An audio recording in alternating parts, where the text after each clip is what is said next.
Assalamu alaikum, everyone. Welcome back. I'm Jake, the Muslim Metaphysician. And today I have a very special episode for you guys. I will be starting a new series, and this is the first time I'm announcing the commencement of this series, in which it's going to be called Hidden Heresies. And this is the first episode today, which is on Justin Martyr and his theology and his rejection of the Trinity. Now, before I get into that, I just want to say salam to everybody in the chat. Hope everybody is doing well, inshallah. With these streams, I will either do it live in this fashion, or I will record it and then upload it for you guys to watch, and it wouldn't be live. However, I'm just doing the first one live because I want to explain a few things to the audience about how this series is going to go, what the objective of it is, etc. So the reason why it's called Hidden Heresies is because, well, let me start off with the very basics. First of all, what I mean by heresy in this context is going against what is to be perceived, or at least later, post-Nicaea onwards, as the orthodox position of the Catholic Church. And when I say Catholic Church, I mean Catholic with a small c. That's going to refer to basically the universal church, supposed to be a universal church anyway, in which Christians, if you want to be considered a Christian and orthodox in your theological beliefs, you should affirm the early ecumenical councils. Now, this is a very brief summary, but I'm just giving the basics of what I'm understanding the term heresy to mean in this context. Catholics may understand heresy a particular way in light of how they view papal infallibility and those sorts of claims. Protestants might view it slightly differently, and Orthodox Christians as well. However, the basic idea in this context is that what would later be declared as Orthodox, meaning in line with what Scripture is supposed to be teaching, and these ecumenical councils, which were held by bishops around the world, around the empire at the time, and proclaiming what the church is supposed to be teaching and believing, and what its followers are supposed to, be affirming.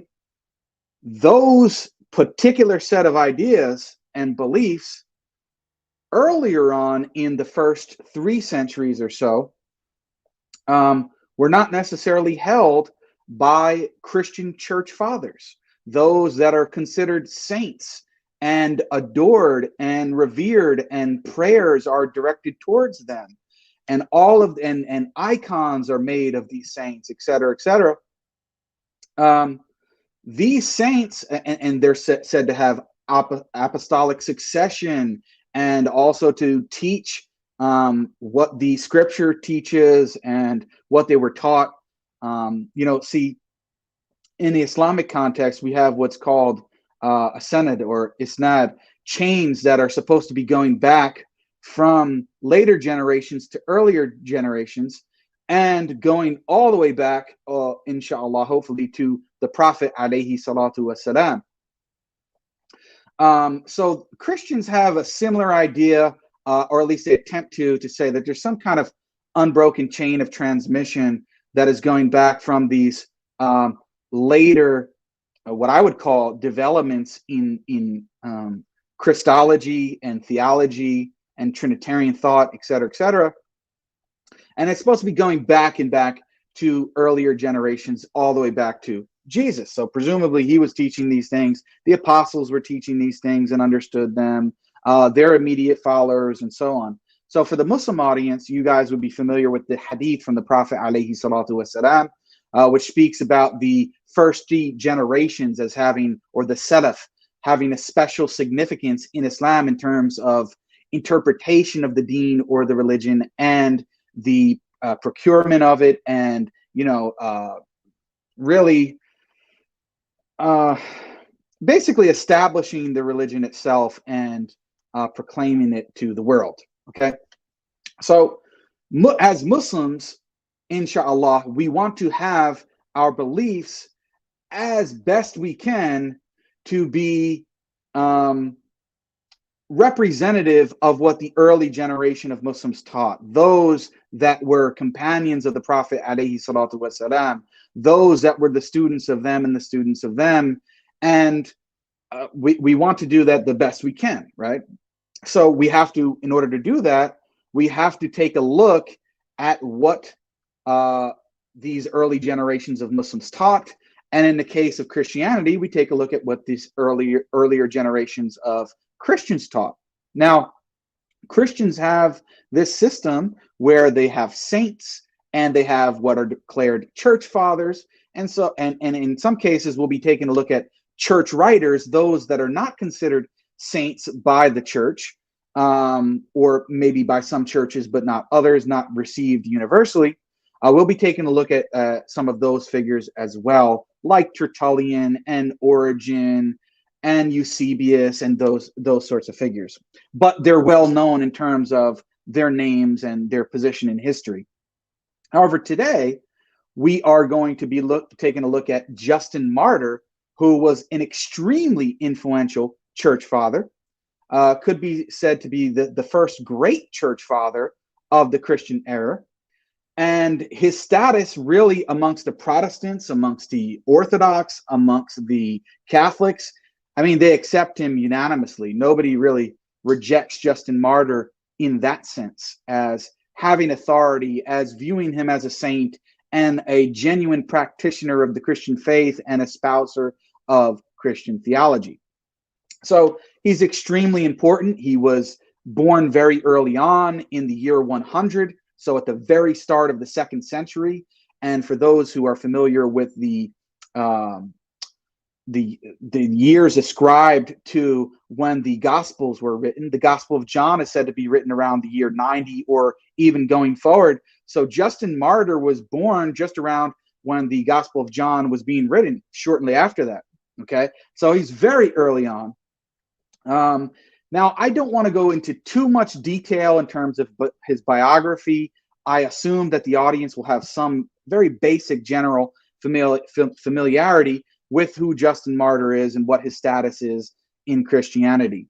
Now, as I said, some of the figures that I'll be taking a look at will be bona fide church fathers like Justin Martyr. Others will be considered church writers, and that's because they weren't received as saints either. Most of the time it's due to, or I shouldn't say most of the time, but some of the time it's due to some of their teachings being considered inadequate or heretical or problematic, such as Tertullian, at least later on in his life. It's well known that he became a heretic because he was espousing beliefs that were held by these fringe cultish groups. Origen for maybe his subordinationism and other beliefs that he held. Eusebius, we can get into those points. But anyway, that's just a distinction that the term church father and church writer, I will attempt to make a distinction between them. Now, why is this important? Well, it's important. It should be important for Christians as well as Muslims, because if we want to understand a historical background to Christian belief and what some of the earliest, greatest figures in church history and tradition taught, then this should be the series to do it, hopefully, inshallah.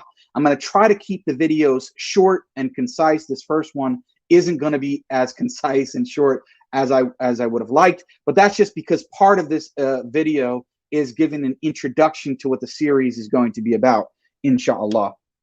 Now, as I said, it's extremely important because if we want to make claims about what these early church fathers taught, and then when we actually, from an objective perspective, look at their writings and we see what they actually taught, and it doesn't match up with what some people are teaching, especially some Christian apologists today.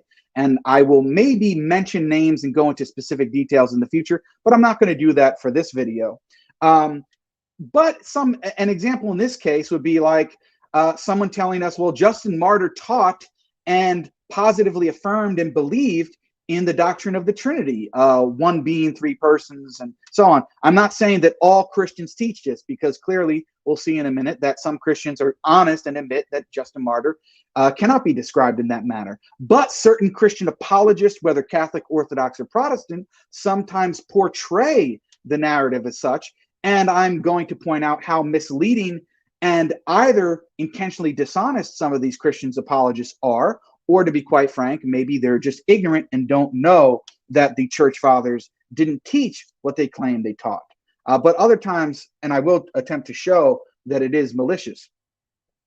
Another point of distinction on the term heresy is that some sects, especially the Catholics, make a distinction between what is called material and formal heresy. The way that you can think of that is basically, and in its simplest form, a formal heresy is affirming or teaching a theological doctrine that is directly opposed to church teaching, right? And has been ruled, in an infallible fashion to say, this is what church teaching is, and you're going against that. And you commit a formal heresy if you know that and persist in belief and teaching of that heresy. Then you would be guilty of formal heresy and can be removed from the church and declared a heretic. A material heresy, on the other hand, is same thing basically in terms of belief and teaching, but the person may not be aware of what the church is teaching on the matter or theological doctrine in question actually is. So we could have some what Muslims would call, or I shouldn't put it really in an Islamic context, but we may have an excuse of ignorance for the people because maybe they don't know what the Qur'an teaches on this matter. Maybe they don't know what the Sunnah teaches on this matter. Maybe they don't know what ijma or the position of ijma is on the particular matter. And so because they don't know that they need to be informed, now once the hujjah is established upon them, then at that point, it could, in Christian terminology, move from a material heresy in which they were unaware to a formal heresy in which they were aware and then persisted in their denial of that particular doctrine. Now, many of these church fathers, Catholics especially, and maybe some Orthodox and Protestants, those that are honest may say, well, Jake, you're right. Justin Martyr didn't teach the Trinity. He didn't have a full understanding of the doctrine of God and Christology and made some serious blunders. And we can even say that he's guilty of material but not formal heresy, in the sense that it's not like he was told that the church taught XYZ and then denied it. Okay, so he could be said to be guilty of material heresy instead of formal heresy. However, some other groups don't even like to make this distinction or like to present themselves as if there isn't any distinction between them, but that's a whole nother matter. So most of these quote unquote heresies that are going to be presented are going to be on the basis that what was taught and believed by people like Justin Martyr and Irenaeus and Gregory of Nyssa, and so on, because it's going to go after the 4th century as well. We'll see heresies that these church fathers affirmed even after the Council of Nicaea and Constantinople in 381, when it comes to some other specific Christological heresies and things surrounding the nature of Christ, or natures of Christ, I should say. That what we're going to see is that upon later development and reflection on Christian doctrine and what is declared to be orthodox, if you back project it on the people of the past, in this case, church fathers, like Justin Martyr, like even Athanasius, and some of the Cappadocian fathers, for example, if you back project what was declared to be the official position of the church upon their theology and judge them according to that standard, then they can be said to be guilty of material heresy, in that their position and their teaching and their beliefs were not in line with which was later declared to be orthodox by the small c Catholic Church. Okay, so I hope that that's clear. There's a lot of nuances and things that can be made about it, but I hope that's sufficient at least to explain where I'm coming from with this. And part of my motivation is, the ignorance and partly the dishonesty, from my perspective, of some Christian apologists that present, this sort of unbroken chain of transmission going back to the apostles and to Jesus, peace be upon him himself, as if they taught and understood the Trinity and all of these other things. Now, I know that that isn't a claim of all Christians, so I'm not saying that, but this is meant to combat those who do make certain claims like that, or even if they don't explicitly present themselves as if this is their position.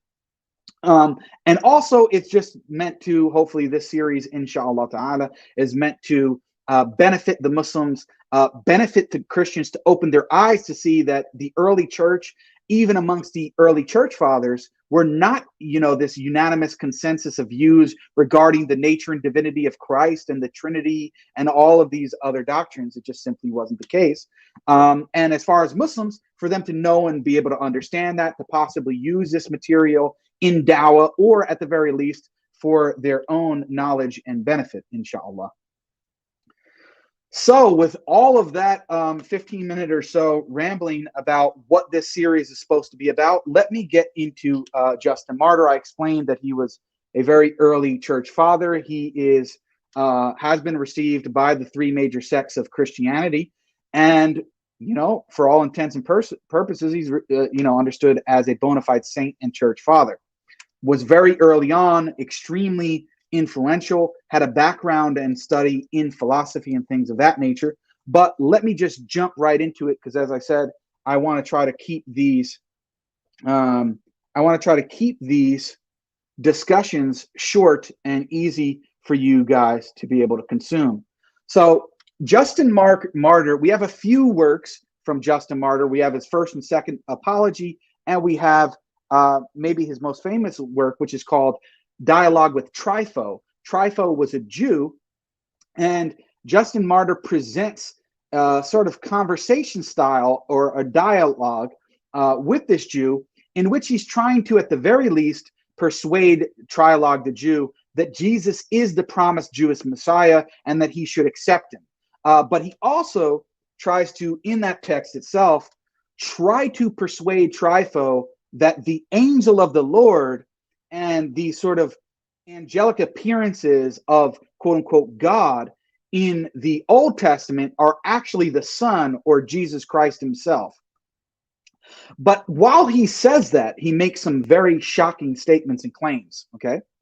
So I'm going to give you, inshallah, all of the exact references. If anybody wants, you can reach out to me. I can provide links if need be to some of this material. A lot of it can be found online for free in digital copy. Now, Justin Martyr, in his famous dialogue with Trypho the Jew, in chapter 56, he says this, and I quote, "I shall attempt to persuade you, since you have understood the scriptures, of the truth of what I say, that there is, and that there is said to be, another God and Lord, subject to the maker of all things." So notice what he's saying. He's going to persuade him what? That there is said to be another God. Wait, if we're monotheists, how could there be another God? And Lord, which in this case is Jesus or the Son, who is subject to the maker of all things. Well, hold on a second. If the Son is the second person of the Trinity, and he himself is the maker of all things, how can he be another God and Lord subject to the maker of all things? Well, obviously, Justin Martyr did not view the Son as the second person of the Trinity, co-equal and co-eternal alongside the Father and the Holy Spirit. Keeping with the verse now, not the verse, sorry, with the paragraph here from Justin Martyr, this quote, he says, another God and Lord subject to the maker of all things, who is also called an angel. So he's called an angel, and this is part of his argument for the angel of the Lord in the Old Testament. Because, why is he called an angel? Because he announces to men whatsoever the maker of all things So notice the distinction between the Son and the angel and the maker of all things, above whom there is no other God. So that maker of all things, there's no God above him, but there is a God, lowercase g sense, beneath him, which is the Son, which is also called an angel, above whom there is no other God, wishes to announce to them. So the angel is another God, which is Lord, but he's subject to the maker of all things, who's the Father, above whom there is no other God.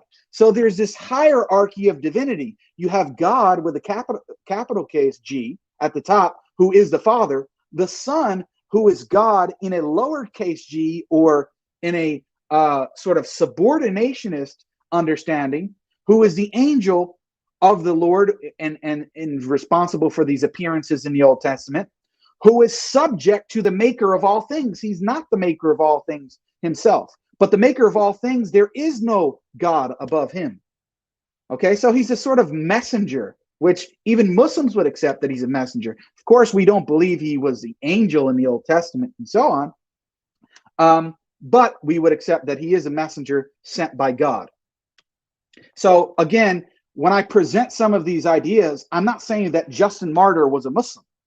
Astaghfirullah, right? I'm not saying that Justin Martyr was a Muslim or that he was espousing Islamic theology or anything like that.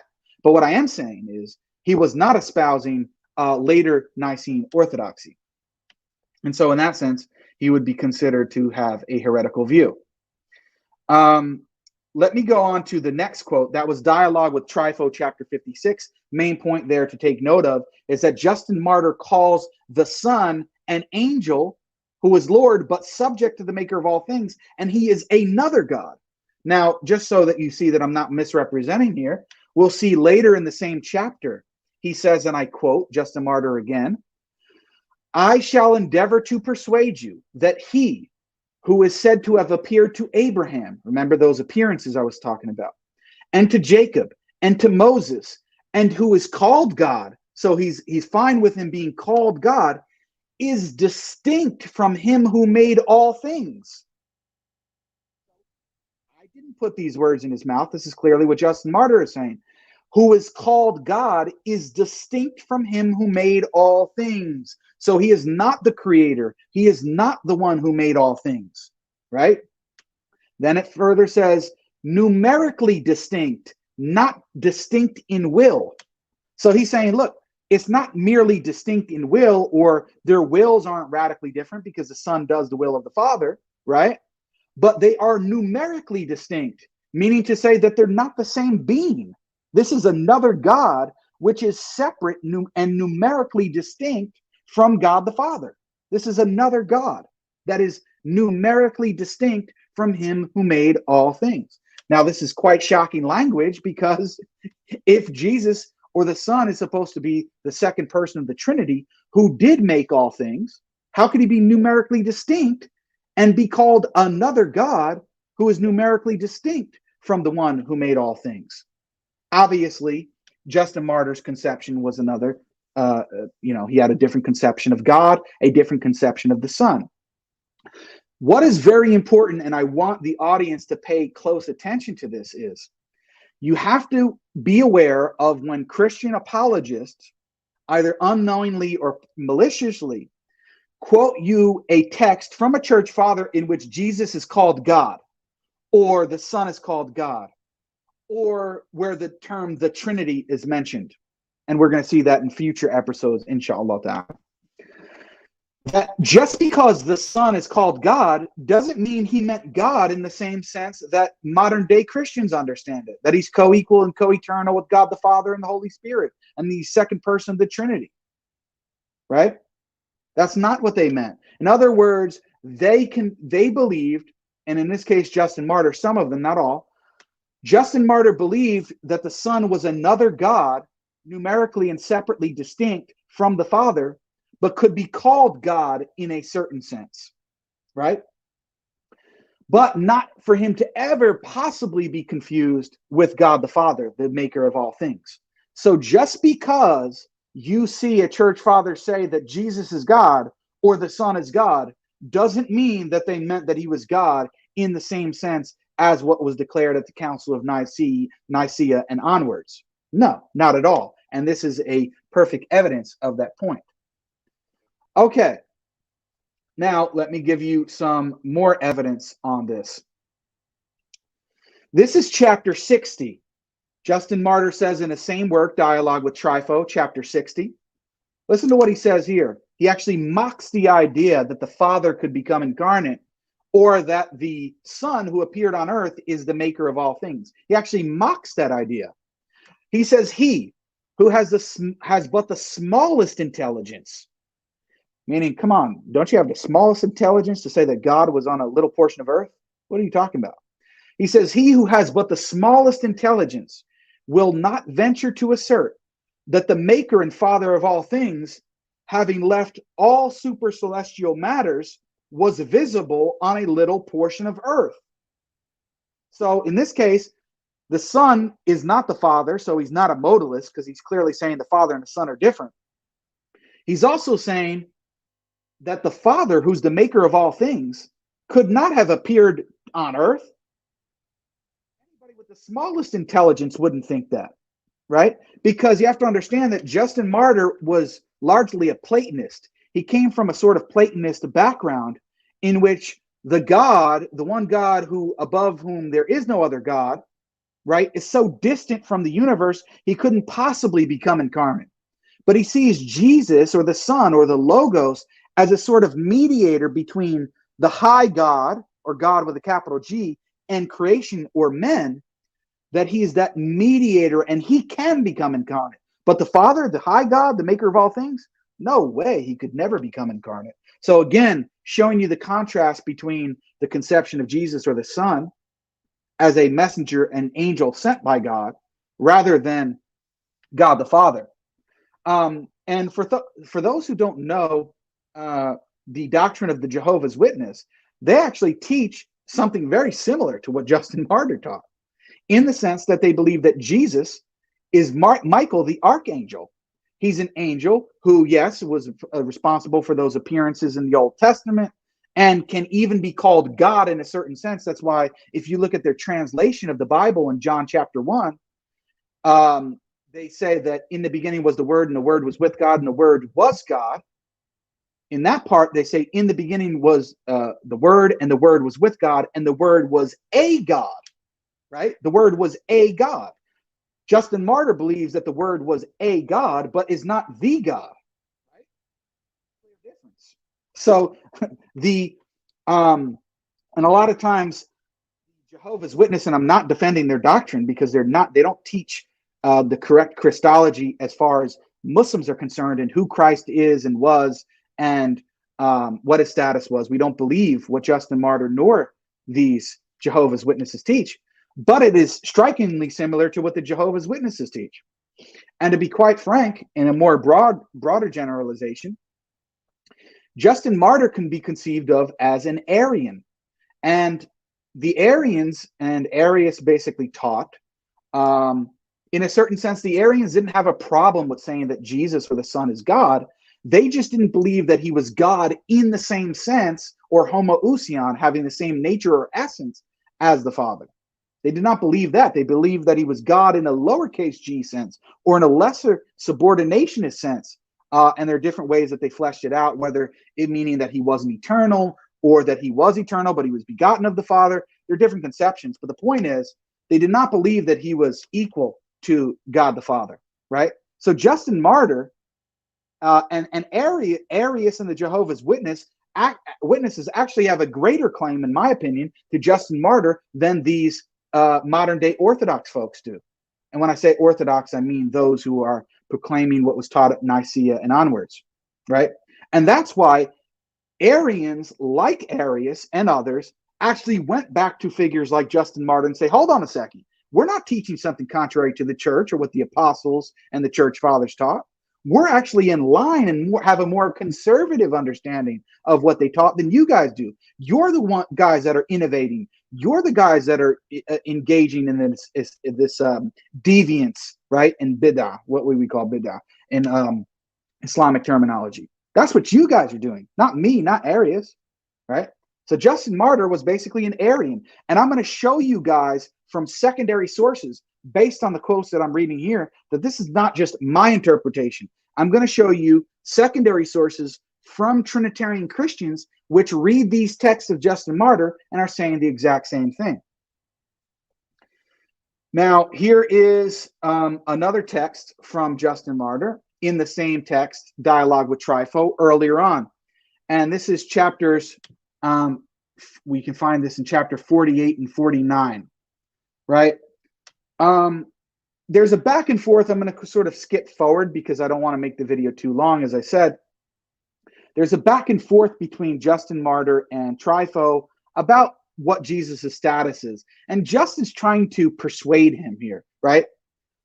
But what Justin Martyr is trying to do is persuade of him two things. First, this idea of Jesus being another God, or the one who was the angel of the Lord that appeared to Abraham and Moses and these people in the Old Testament. But more fundamentally, he's trying to prove to Trypho that Jesus is the promised Messiah, which Muslims can actually get on board with and agree with. Now, here's a very shocking statement from this text here in chapters 48 and 49 of the Dialogue with Trypho. Now, watch why this is so important from a historical lens. He says here, and I quote, "For there are some of my friends of our race who admit that he is Christ," meaning admit that the Son or Jesus is the Christ, is the Messiah, while holding him to be a man of men. What did he say?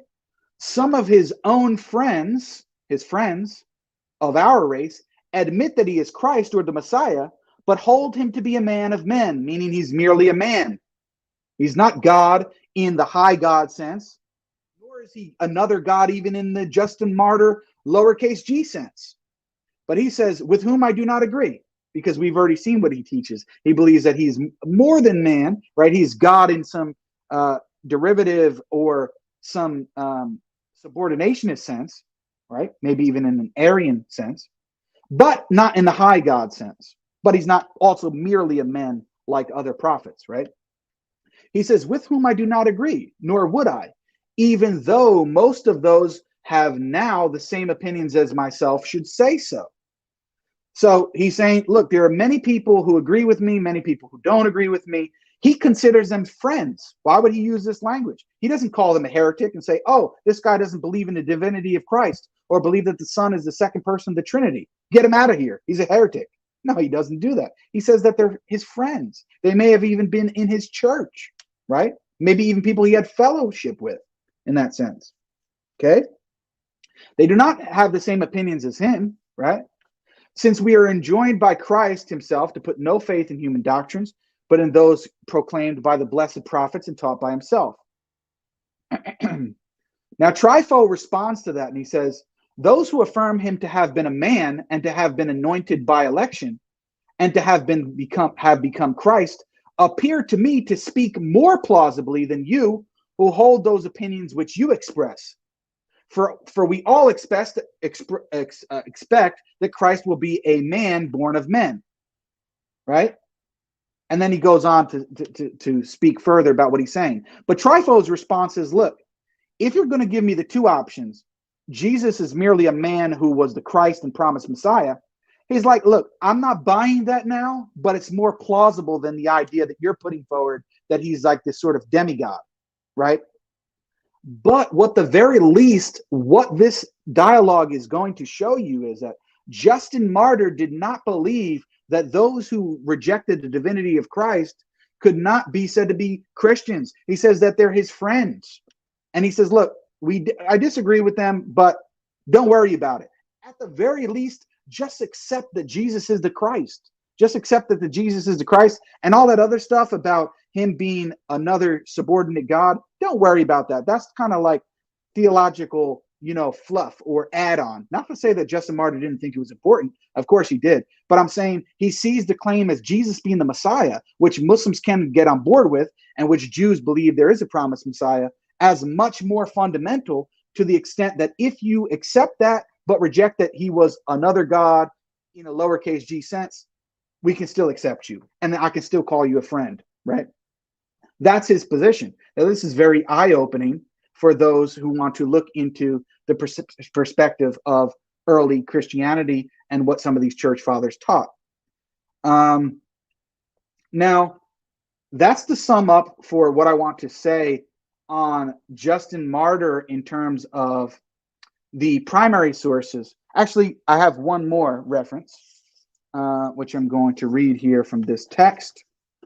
And I posted something on this on social media recently, and there was a bit of backlash.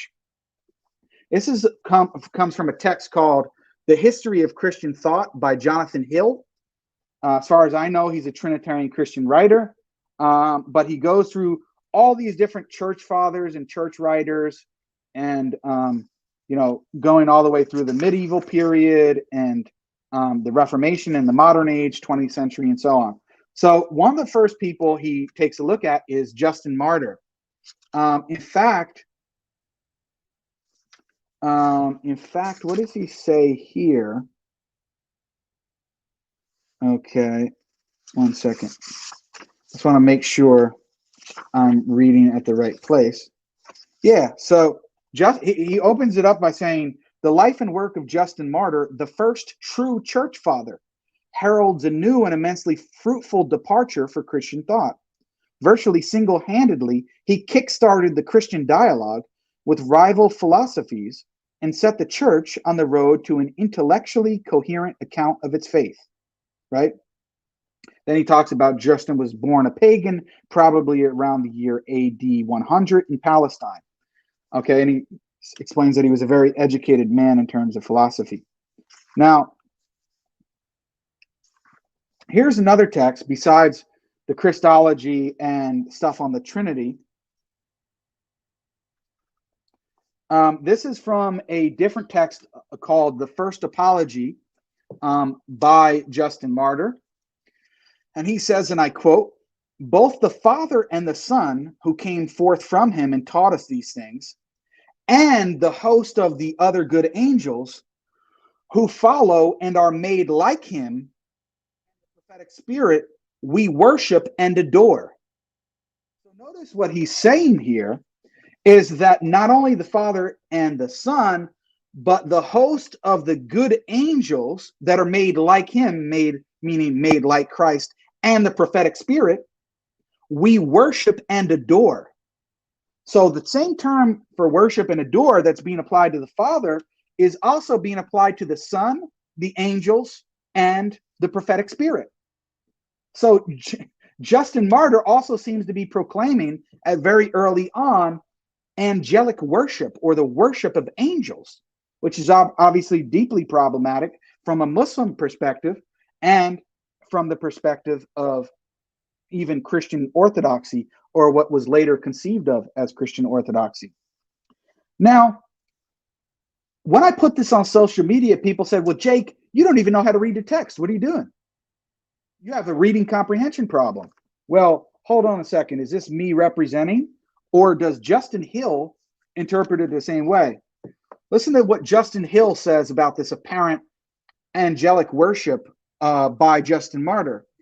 He says, perhaps it is unfair to criticize Justin for this, since it is to judge him by the standards of later orthodoxy.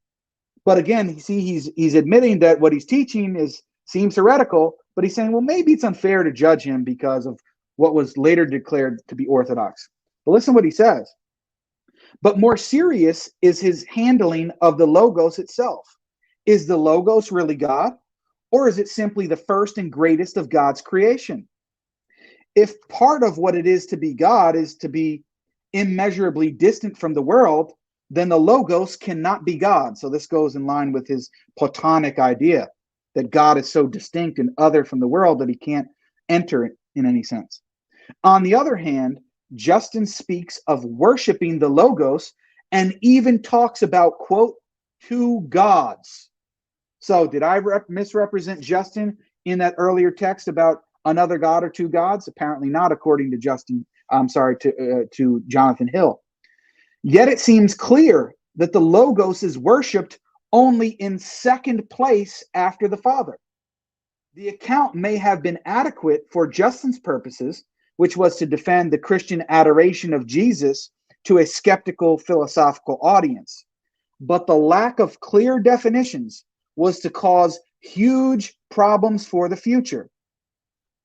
As Christians became divided between those who thought the Logos was indeed God and those who regarded him as creature, a great and powerful one, but not fully divine.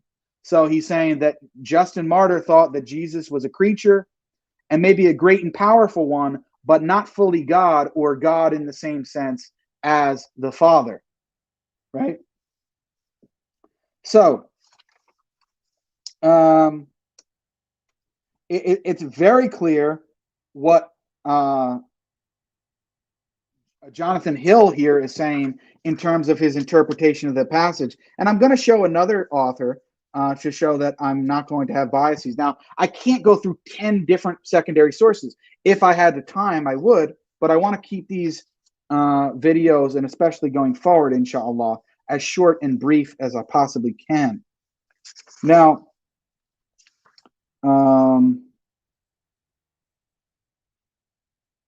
let's see here if he has anything else that I really want to hit on. I think that's it for, let's see, I think that's going to be it for Jonathan Hill. Yeah. Okay, now I want to go to another text by a different author, which is John Henry Newman, okay, an essay on the development of Christian doctrine. Now, he is considered to be a saint in the Catholic Church, Saint John Henry Newman. And the foreword is written by Bishop Robert Barron, who's a very famous and popular bishop on YouTube and social media these days. So this is a Catholic author. Now, let's see, does he affirm what my analysis of Justin Martyr is?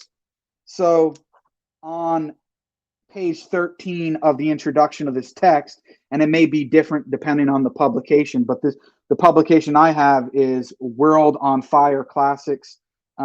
This is the one with the foreword by Bishop Aaron in the beginning. Now, in page 13, he says, if we limit our view of the teaching of the fathers by what they expressly state, meaning if we limit ourselves to the teaching of what the church fathers state, to what they explicitly state, he says, listen to what he says here. Saint Ignatius may be considered a patripassian. A patripassian is one who believes that the Father suffered or that the Father died on the cross. In terms of a term that you guys would be more familiar with, Saint Ignatius would basically be considered a modalist, in that the Father is the Son and the Son is the Father, right? So they're just the same person. He says Saint Ignatius would basically be considered a modalist. Saint Justin Arianizes. He says Saint Justin, based on the explicit teaching and explicit words of what they say, Saint Justin Arianizes. So Saint Justin Martyr would be considered an Arian because of the text that I just read. Okay. Now, that's to do with things like him saying that Jesus is another God, that he's numerically distinct from the Father, etc. Let me read on this numerical distinct business, actually. Remember that text I read where he said that he's another God, which is numerically distinct from the Father. Later in this text, on page 112, St. John Henry Newman says, first then, that the language of the ante-Nicene fathers, and anti in this case just means those that came before Nicaea. So it's not like anti, meaning that they're against the Council of Nicaea, although they actually are in many cases, or almost all cases.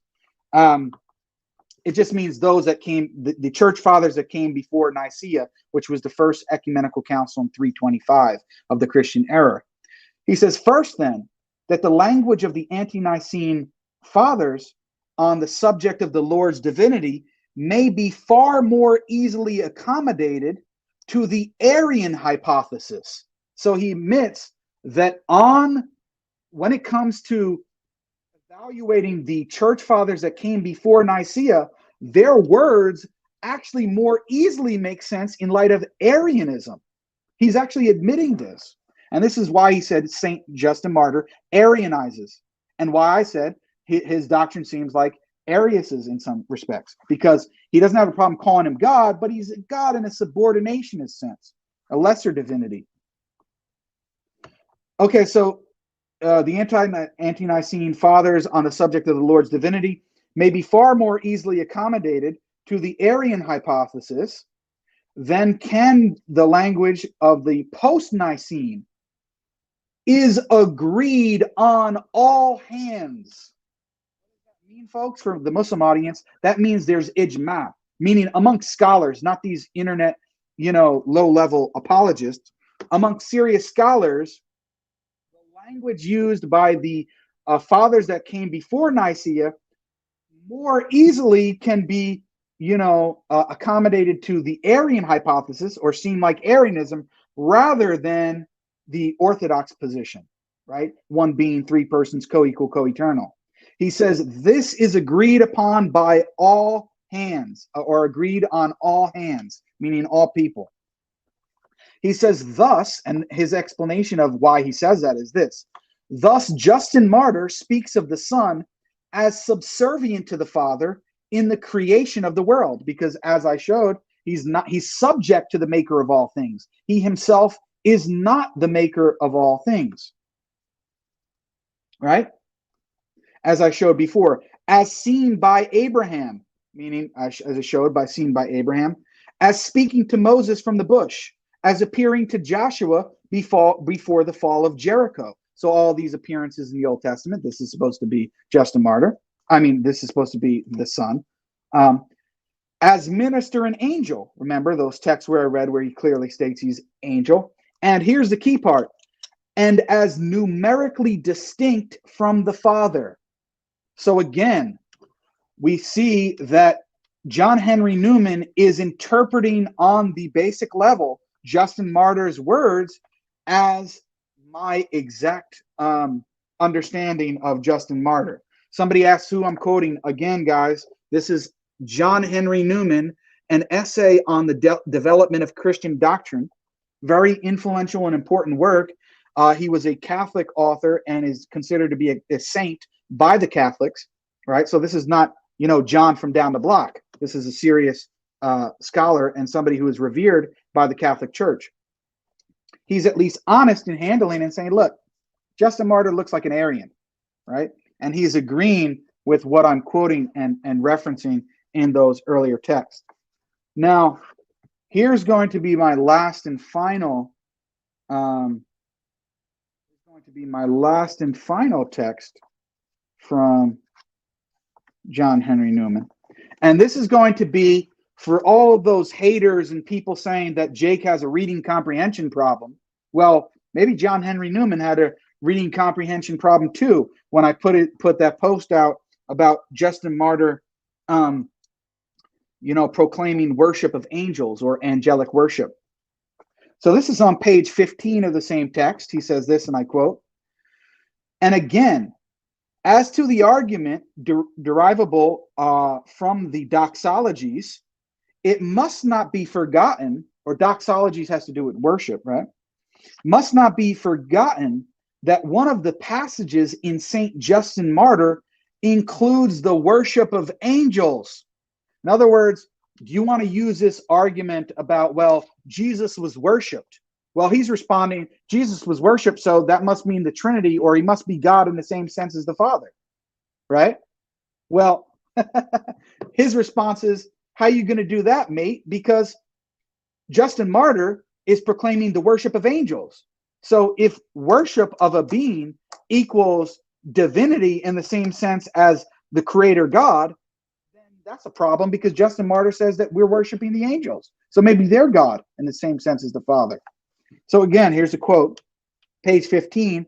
And again, as to the argument derivable from the doxologies, it must not be forgotten that one of the passages in St. Justin Martyr includes the worship of angels. Quote, we worship and adore, close quote, he says. Quote, him and the Son, who came from him and taught us these things, and the host of those other good angels who follow and are like him, and the prophetic spirit, close quote. He says, a Unitarian, in this case, me, or maybe Christian Unitarians, although we don't use that terminology, I'm just saying in Christian terminology, we believe one God, quote unquote, one person, or we don't believe that there are these multiple persons within the Godhead. A Unitarian might argue from this passage that the glory and worship which the early church ascribed to our Lord was not more definite than that which St. Justin was ready to concede to creatures. In other words, how do you use this argument from saying, well, Jesus was worshipped by certain people, right? So that means he's God in the same sense as the Father, or he's God. How can you use that when just if you were consistent? Well, Justin Martyr was proclaiming the worship of angels and creatures. So a Unitarian could argue that this passage, which was ascribed to an early member of the church, Justin Martyr, and ascribed to the Lord, was not more definite than that which St. Justin was ready to concede to creatures. So St. Justin Martyr was ready to concede worship to creatures, right? So is Jake's reading of Justin Martyr in his first apology, which has to do with worship, completely out of bounds? No. I showed you two authors. I showed you Jonathan Hill in the History of Christian Thought, which says that, affirming my position and my reading of his position on angelic worship, and St. John Henry Newman, Catholic author, and I'm not sure about Jonathan Hill. He might be a Protestant. So again, from two different sects, two different authors, two different texts, two different times, bringing up the same text that I'm reading with regard to Justin Martyr being another God, subordinate and separate and distinct from the Father, basically an Arian view, subordinationist view, and his view on the worship of angels. Both of them, so two secondary sources are agreeing with what I'm saying. Now, I could provide even more secondary sources, but as I said, I want these videos, inshallah, to be beneficial. I know that this video has gone on for now 52 minutes. Wow, mashallah. But I intend to, for the future videos, I won't have these long intros. So if anybody wants to know what the series is about, refer back to the beginning of this video, and because I will not be explaining that in every video. In future videos, I'm just going to jump right into it. Who's the church father or church writer or figure that I'm taking a look at? What is the claim to orthodoxy? What is the position that he's espousing, and how would it be considered heretical by later standards? So Justin Martyr, just to be clear, by later standards, clearly he would be guilty of heresy, right? And having heretical views, because he did not believe that the Son was the maker of all things, who was the creator. He believed that he was a subordinate God with a lowercase g. Now, that's going to do it for today. Again, I just want to reiterate, I hope that the Muslims and Christians can benefit, inshallah ta'ala, from this material to be able to understand and have a greater appreciation of church tradition, what the earlier church fathers before Nicaea taught, the fact that they did not teach that Jesus was God in the same sense as the Father, the fact that they did not believe he was one person with two natures and one being three persons. Now, I know that there are some honest Christians like Jonathan Hill and St. John Henry Newman who will write about this and get this out there, but many Christians won't tell you this. The others that follow them and are aware of that will tell you that. And there are some honest Christians online. However, there are many dishonest ones, or those that are ignorant that don't even know about it. So this is to correct those that are dishonest in their presentation of what church fathers like Justin Martyr taught, to say, oh, he believed Jesus was God, so therefore he was a Trinitarian. No, he wasn't. Just because he used the word God doesn't mean he believed in the same thing. Okay. Also, it is to clarify for those who are ignorant, to try to provide knowledge and data and information. Now, I don't want anybody who's watching this to take for granted what I said. Watch the videos. You can check out the secondary sources. Look that I'm not misquoting them. Read them in context if you'd like. Look at the primary sources from Justin Martyr. I provided 3 or 4 main quotes today. You can access them online. Maybe in future streams, I'll put links to where you can find those quotes in the description. But they're there. And I'm not misrepresenting. I'm not misquoting. I'm not taking it out of context, inshallah. At the end of the day, I hope that these streams will be beneficial in the goal of calling Christians to the one and only true faith, which is Islam. We don't want to just mock Christians. Sometimes we can get a little bit feisty, and with certain individuals, we have to be stern with them and let them know, look, we're not fooling around with the sort of disrespect and dishonesty you're playing here. But generally speaking, the general Christian audience, we want to invite you to Islam. Not that we don't want the others, but they're a little bit more obnoxious, right? And stubborn and unwilling to even listen to what people like me have to say and want to mock me and things like that. Those who are sincere and honest, take a look at the information. See that the early church didn't actually teach what you believe and what you're later being told. Unless you believe it, you're going to burn in hell for eternity. Well, I want to have my beliefs in line with what the prophets taught. I want to have my beliefs in line with what the Prophet Muhammad alayhi salatu wasalam taught, and what his early companions taught, and what the generation after them taught, and the generation after them. I don't want to have this doctrine that was created 15 centuries later. I'm not saying that the Trinity was, but several centuries later, and that wasn't even taught by the prophets and the apostles, and the disciples and their followers, right? So that's the point. This is me trying to explain and trying to highlight the importance of this series. And this is going to close the first episode on Justin Martyr in his rejection of the Trinity and his Christology and his use of angelic worship. I may revisit Justin Martyr in another context at some other point in this series, but the next episode will not be on Justin Martyr. I haven't figured out who the next episode is going to be on. It could be on Gregory of Nazianzus. It could be on St. Cyril or St. Kirill of Alexandria. It could be on St. Athanasius. It could be on many different people, right? Because I have a lot of people in the works that I'm going to be doing on the series. Now, there are some recent Christian apologists that have been making series, and I'm not even going to give them the pleasure of mentioning their names, but have been doing series on Christian fathers, church fathers, to try to back up this claim that Justin Martyr taught the Trinity, or Justin Martyr had the same belief about God as whatever. Somebody's mentioned Eusebius. Yes, I'm going to get to Eusebius, who's called the father of church history. I will be getting to him. And this series, in part, is going to be a refutation of what these type of people say. Okay, so once again, I hope that you guys have benefited from this. I don't want to take any more of your time up. Be on the lookout for the next episode. Maybe I'll do about 1 episode per week. So it might be a weekly thing.